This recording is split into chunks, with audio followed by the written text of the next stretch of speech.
사도행전은 시작부터 방향성이 이렇게 드러납니다. 지금부터 어떤 식의 방향으로 가겠다. 근데 이 방향의 표현이 공간적이었습니다. 1장 8절인데요. 같이 한번 읽어보죠. 이게 방향성입니다. 읽겠습니다.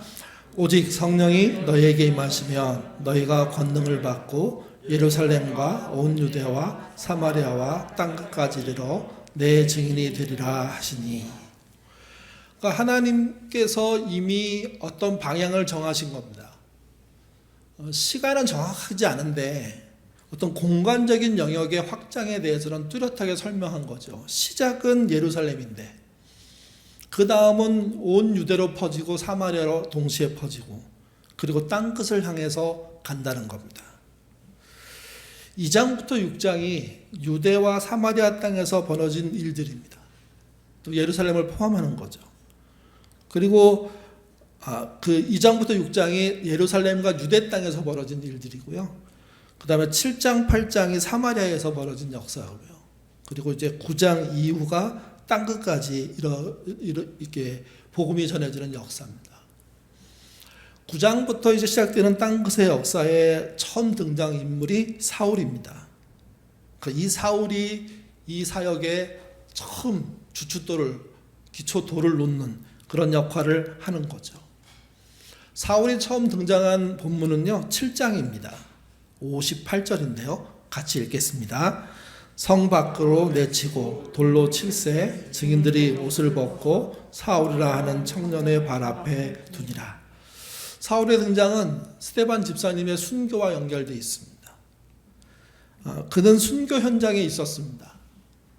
스데반 집사님이 돌 맞아 죽을 때 그가 직접 돌을 들어서 스데반을 죽였다는 이야기는 안 적혀 있지만 돌을 던지는 사람들이 옷을 벗고 돌을 던지는데 그 옷을 맡아주는 역할을 했다고 이야기합니다.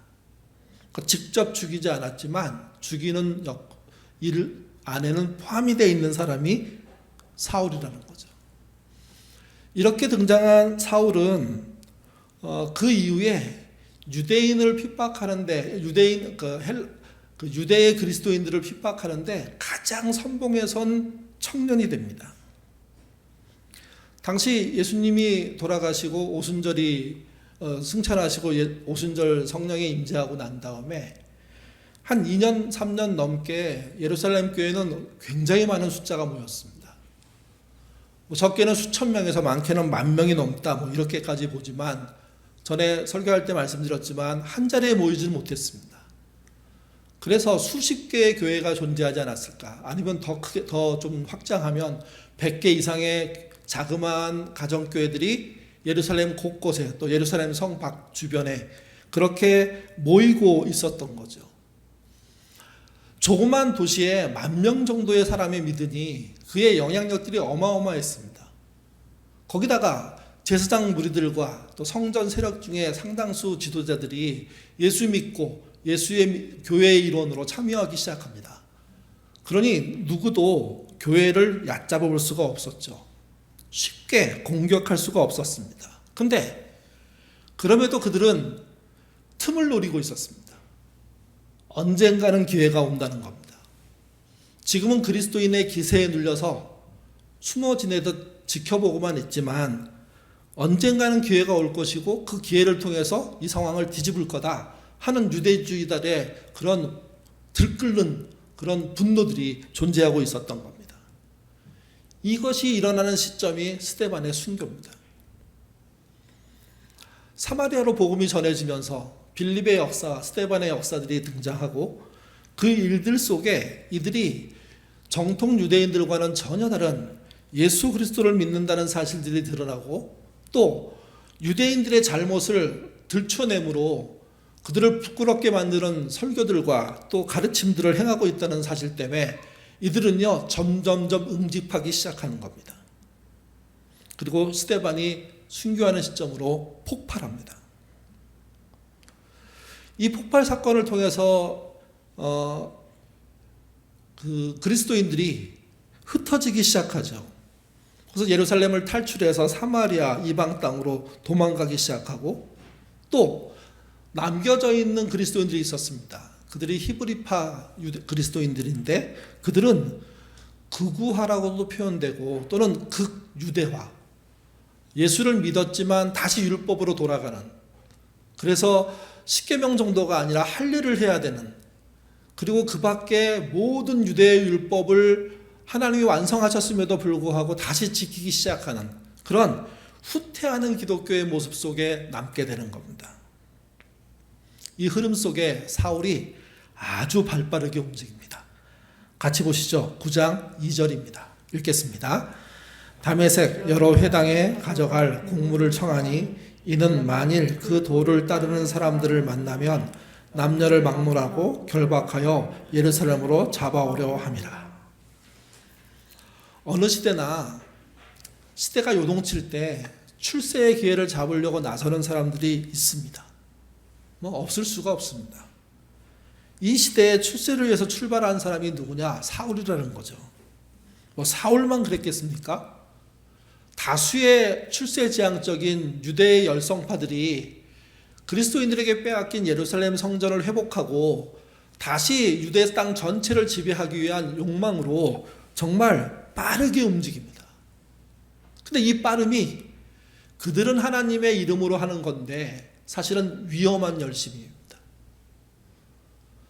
자기는 스스로 하나님께 해드리는 거라고 하지만 하나님이 이미 방향을 트셨고 예수 그리스도에 의해서 이제 유대에서 사마리아로, 사마리아에서 온 땅 끝으로 복음이 전하도록 일하실 건데 그 일을 막아서면서 자기의 열심을 신앙적으로 부리는 거죠. 이 위험한 열심은 사실은 신앙으로 포장하고 있지만 그래서 사람과 싸우는 거지만 하나님과 싸우는 겁니다. 이 위험한 열심은 그래서 교회 안에 제일 많습니다. 본인의 욕심을 채우지만 욕심을 채우지 않는 것처럼 행동하는 사람들, 아마 목회자들이 제일 많을 것 같아요.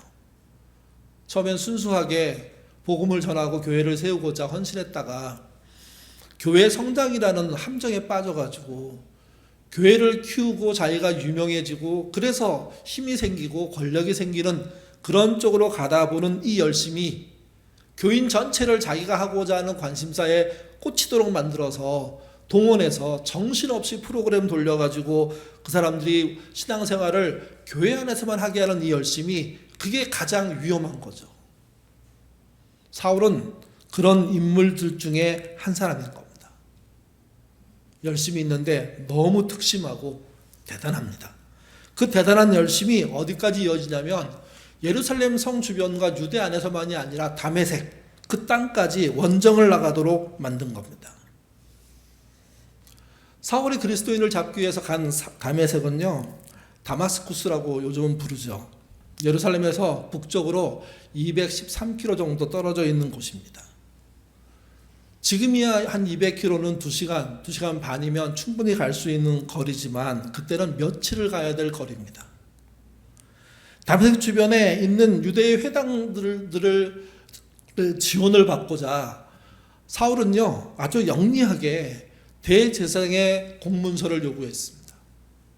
여러분 이건 순서를 잘 보셔야 됩니다. 대제사장이 다메섹에 있는 그리스도인들을 박해하기 위해서 사람을 찾고 자원자를 만나서 그 사람에게 공문서를 준 게 아닙니다.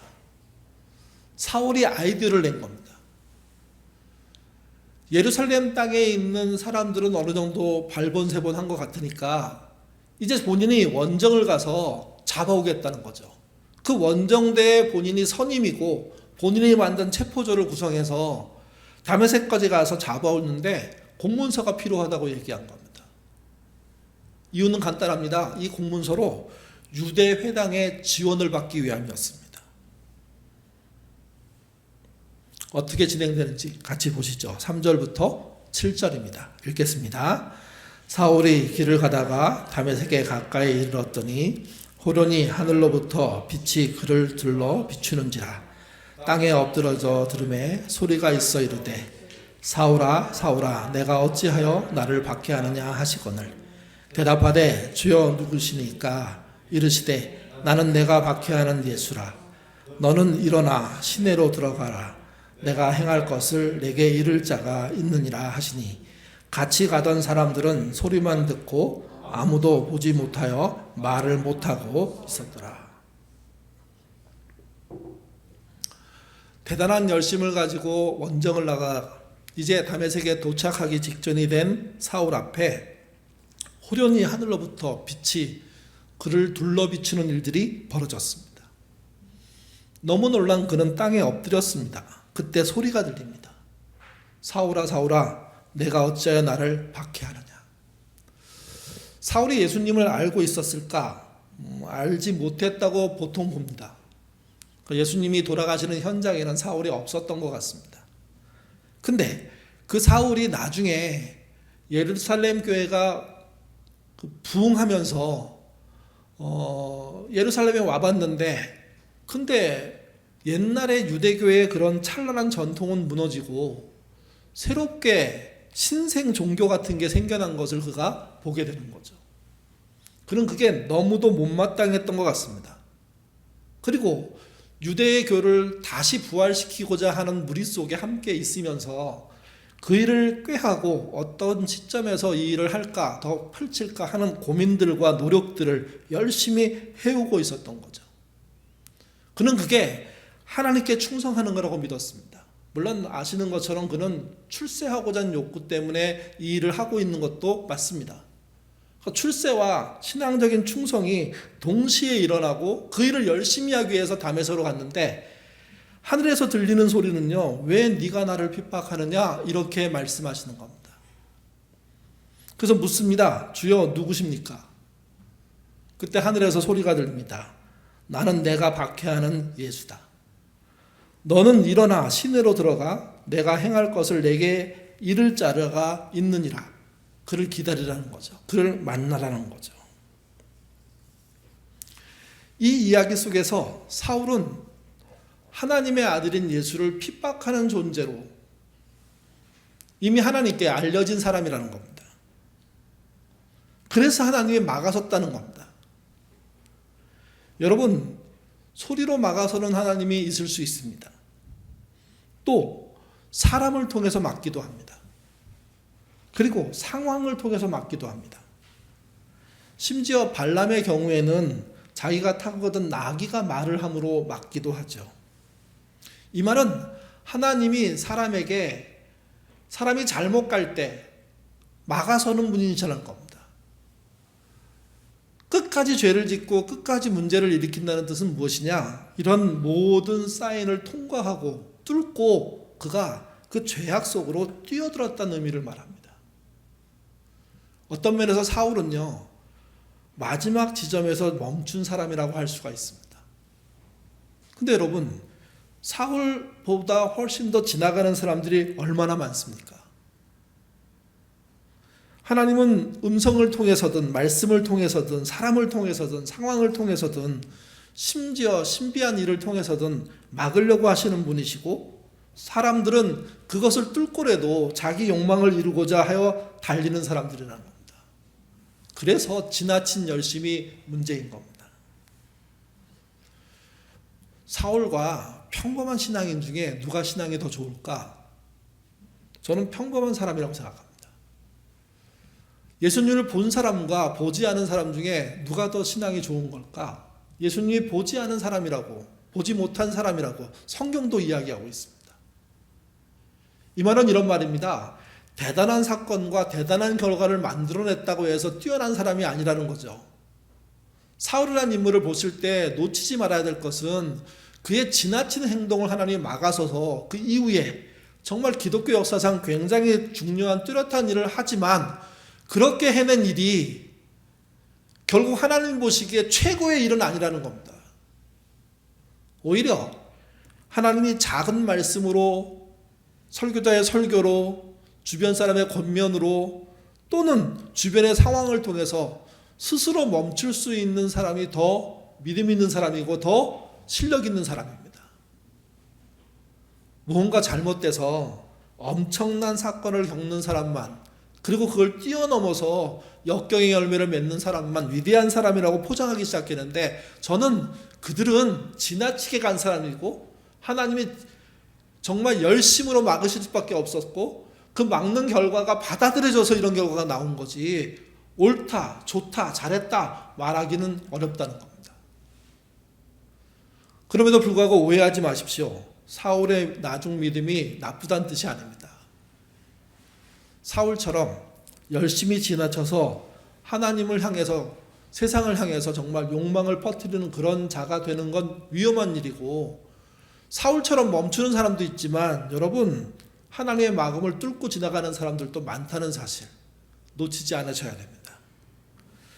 신자는 하나님의 막는 소리를 들어야 됩니다.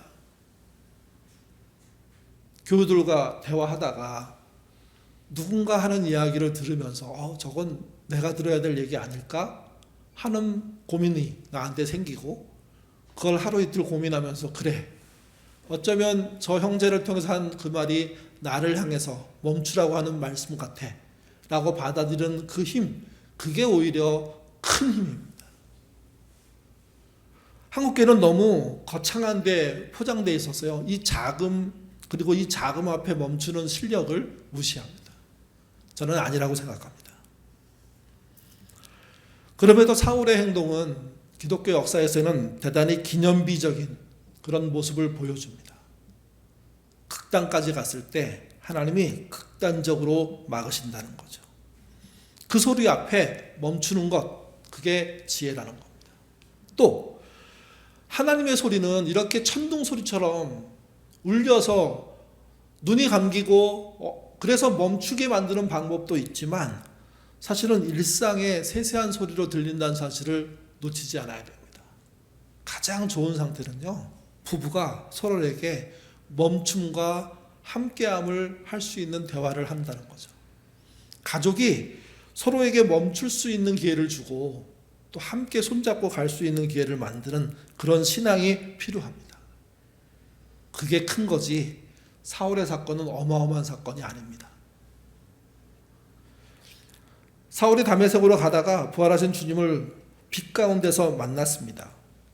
매우 특이하고 강렬한 사건입니다. 이 사건 앞에 사울은 멈출 수밖에 없었습니다. 왜? 하나님이 너무도 강력했기 때문에. 저는 거의 모든 사람에게 똑같은 일이 벌어지면 거의 모든 사람이 똑같이 반응할 거라고 생각하는 편입니다. 우리에게도 정말 눈이 감기고 소리가 들리고 하면 우리가 했던 많은 일을 멈출 수밖에 없게 되겠죠. 여기서 하나 질문할 게 있습니다. 교회가 누군가를 원수로 여길 수 있느냐?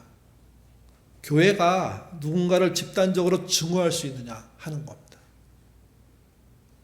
여러분, 신자인 우리가 누군가를 원수로 여기도록 하는 작업들을 해야 될까요? 누군가를 증오하도록 교회가 집단적으로 움직이는 게 가능할까요? 저는 가능치 않아야 된다고 생각합니다. 원수로 여기는 사건이 벌어질 수 있습니다. 그래서 그 원수 때문에 고난당하고 원수가 미워지고 그렇게 할 수 있죠. 근데 성경은 그 방향이 원수를 사랑하라고까지 얘기하고 있습니다. 쉬운 일이라고 말씀드리는 거 아닙니다. 대단히 어려운 일입니다. 근데 방향만은 잊지 않아야 됩니다.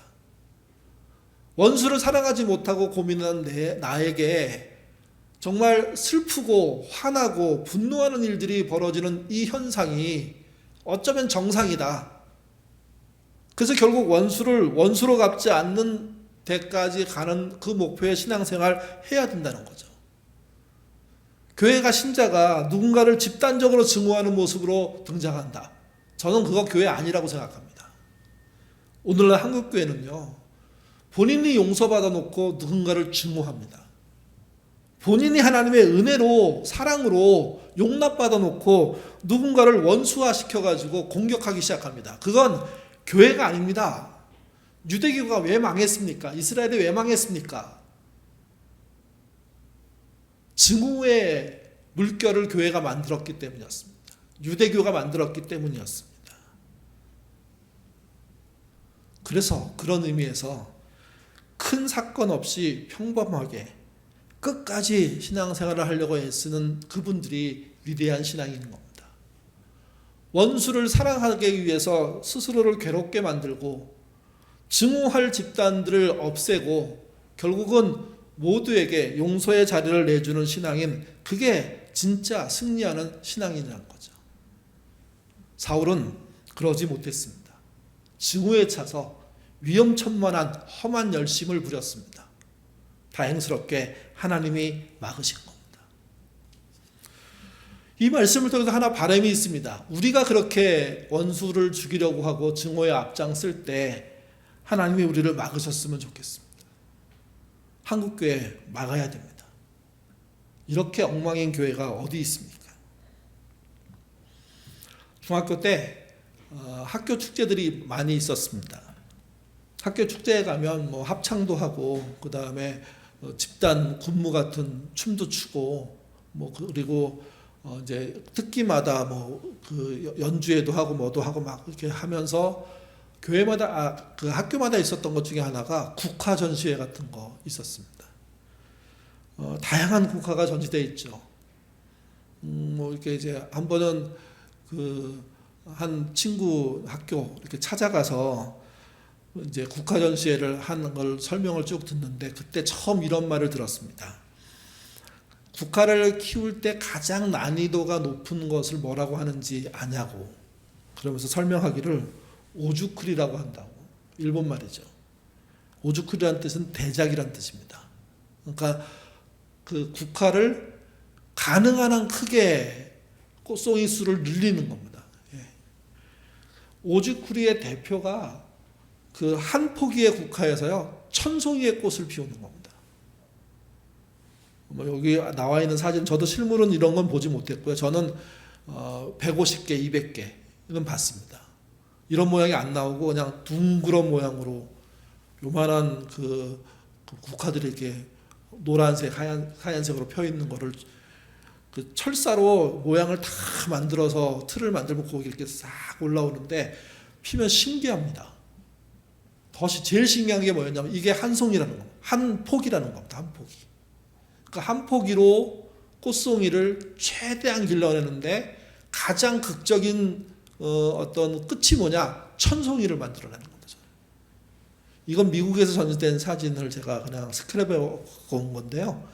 이게 한 포기에서 나온 꽃입니다. 그리고 송이수로 1000송이입니다. 대단하지 않나요? 그러면 이제 식물을 키우는 사람들은, 국화를 아는 사람들은 다 이거 하고 싶을 것 같지 않으세요? 일본에서는 이걸 하는 걸 최고의 기술로 쳐주거든요. 일본에서 나온 거고 이게. 근데 여러분 이것을 보고 와는 하지만, 식물을 키우는 사람들이 어떻게 이렇게 키워서 대단한데 하지만 이 기술은 가장 잔인한 기술로 알려져 있답니다. 한 포기에서 뽑아낼 수 있는 꽃송이를 최대한 뽑아내는 겁니다. 그걸 잘하면 기술이 있는 겁니다. 그리고 모양을 이렇게까지 만들어내면 대단한 거죠. 사실은요. 사실 생각해보면 한 포기밖에 안 되는 국화를 가지고 1000송이를 만드는 것은 그야말로 놀라운 기술이죠. 근데 이걸 하기 위해서요 수많은 자재가 들어가고요, 소모품이 들어가고요, 더 중요한 건 이겁니다. 얘가 꽃이 시들면 생명도 끝이라는 겁니다. 그래서 폐기 처분해버립니다. 그래서 정원사들이 입장에서 이 꽃은 대단히 놀라웠기는 하지만 가장 비인간적인 꽃 키우는 방법이라고. 그래서 이걸 전시한다 그러면 한 번은 보고 싶지만 나는 하고 싶지 않아. 다들 그렇게 얘기한답니다. 그게 오죽거리입니다. 우리의 신앙 방식이 오죽거리가 아닐까? 그런 생각이 들었습니다. 오늘. 우리는 나의 연약한 한 포기로 어마어마한 걸 만들려고 합니다. 여러분 그렇지 않아도 됩니다. 1000송이 안 피우고 한두 송이 피워도 국화는 국화입니다. 하나님 입장에서 1000송이를 어거지로 피워내는 것보다 자기가 피워낼 수 있는 만큼 수십 개의 꽃을, 많으면 한 100개 안 되는 꽃을 피워내는 한 포기가 더 정상적이고 더 의미 있는 것이지. 근데 한국교회는 1000송이 이걸 넘어서서 2000송이 키우겠다고 하는 식의 그런 식으로 달려가고 있는 거죠. 지나친 열심, 그래서 문제인 겁니다. 그 열심이 사울처럼 나타났을 때 하나님까지도 들이받는 그런 일들을 하게 되기 때문에 그렇습니다. 오늘 사울을 통해서 느낄 수 있는 것 저는 몇 가지 있다고 생각합니다. 첫째는요, 식물을 순리대로 키워서 그가 할 수 있는 그만큼에 만족하는 신앙처럼 우리도 위험한 열심이 아닌 합당한 열심, 할 수 있는 열심, 그걸 해내야 되는 거고요. 그럼에도 불구하고 하나님이 멈추라고 하면 멈추는 지혜를 가지셔야 됩니다. 또 한 가지는 다른 사람을 파괴하고 나를 성공시키는 열심은 그건 신앙이 아닙니다. 그런 일에는 어김없이 브레이크가 사용돼야 됩니다. 하나님이 멈추게 하지 않으시더라도 내가 멈출 수 있는 기준과 노력이 있어야 됩니다. 저는 아마 그게 가장 크게 칭찬받을 일이라고 생각합니다. 내가 누군가를 슬쩍 짓밟아서 더 클 수 있었는데 그렇게 하지 않고 그 사람이 잘 크도록 보호하고 나는 우회해서 간 그 발걸음, 아니 멈춤 그 발걸음, 그게 더 큰 칭찬의 거리라는 거죠. 사울에게는 성령의 강림으로 브레이크가 나타났습니다. 사흘 동안 아무것도 보지 못하고 먹지도 못하고 갇혀 있었습니다. 사흘만큼 가는 것 좋은 일 아닙니다. 근데 어쩌다가 내가 욕심이 지나서 거기까지 갔을 때 나를 멈추게 하는 분이 있으면 멈추는 게 옳습니다. 하나님을 멈추시는데 지나쳐가는 것은 믿음이 아니라는 겁니다. 그리고 오늘날 멈춤은 어떻게 일어날까요? 날마다 읽는 말씀을 통해서 일어납니다. 말씀 읽기가 아무것도 아닌 것 같지만 매일매일 해나가면서 나를 바꾸는데, 나를 키우는데, 나를 변화시키는데 가장 큰 역할을 합니다. 아침에 그리고 저녁에 또는 아침과 저녁에 오늘 주어지는 말씀을 읽고 그 말씀 속에서 나를 비춰보고 그래서 가야 할 길을 가려고 노력하고 서야 할 길을 서려고 노력하는 이 발걸음이 아무것도 아닌 것 같고 성장도 없는 것 같은데 가장 우리를 크게 키운다는 겁니다. 그래서 여러분, 사울과 같은 지나친 열심으로 신앙생활을 하는 것을 꿈꾸지 마시고 정말 소소하게 평범하게 그리고 매일 읽는 말씀을 통해서 매일 하는 기도를 통해서 하나님을 따라가셨으면 좋겠습니다. 그럼에도 불구하고 우리의 욕심이 커지고 무언가 지나칠 때 하나님은 막으실 겁니다. 그 막으시는 사인이 사람을 통해서 오던 아니면 말씀을 통해서 오던 아니면 상황을 통해서 오던 받아들이는 게 용기입니다. 거창하게 화려하게 대단하게 가지 않아도 작고 아담하게 평범하게 가면 하나님은 잘했다고 칭찬하실 것이고 큰 일을 해본 것처럼 보이는 사람과 작은 일을 하고 온 사람에 대한 차별은 없을 것이기 때문입니다.